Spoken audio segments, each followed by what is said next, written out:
বন্ধুরা কেমন আছেন? আসসালামু আলাইকুম। আমি ডাক্তার তাপস চৌধুরী। আজকে একটি বিশেষ বিষয় নিয়ে আপনাদের সাথে কথা বলতে চাই, সেটি হচ্ছে নেবুলাইজেশন। নেবুলাইজেশন নিয়ে আমাদের মধ্যে অনেক ভ্রান্ত ধারণা আছে এবং এর প্রয়োগ নিয়েও আমাদের মধ্যে অনেক ধরনের মতভেদ আছে।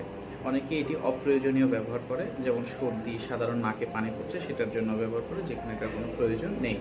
আবার অনেকের ক্ষেত্রে দেখা যায় আমরা বললেও সে ব্যবহার করতে ভয় পায়, ভাবে যে এটার কোনো লং টার্ম ইফেক্ট করবে কিনা, বাচ্চার শারীরিক ক্ষতি করবে কিনা। বিষয়টা আসলে এমন নয়।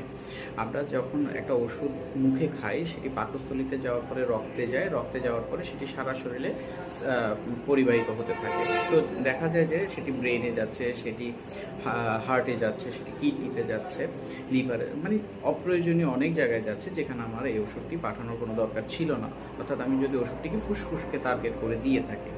কিন্তু দেখুন, নেবুলাইজেশনের ক্ষেত্রে কি হচ্ছে, আমরা অল্প পরিমাণ ওষুধ ঠিক আমাদের টার্গেট অর্গানে পাঠাতে পারছি, অর্থাৎ গ্যাসের মাধ্যমে দিলে সেটি ফুসফুসে চলে যাচ্ছে, যেখানে আমাদের কাজের দরকার। এবং এখান থেকে এত অল্প পরিমাণে অ্যাবজর্ব হয়ে, অর্থাৎ শোষিত হয়ে রক্তে যাচ্ছে, যে সেটা খুব বেশি ক্ষতিকারক না আমাদের যে বিভিন্ন শারীরিক অন্যান্য অর্গান আছে ওগুলোর জন্য। তো এই বিষয়টাকে ওভারকাম করার জন্য এবং এই ওষুধের কার্যকারিতাকে প্রায় শতভাগের কাছে নেওয়ার জন্যই আমরা এই নেবুলাইজেশন পদ্ধতিটিকে প্রমোট করতে চাই। তো আপনারা এই বিষয়টিতে সচেতন থাকবেন। ধন্যবাদ।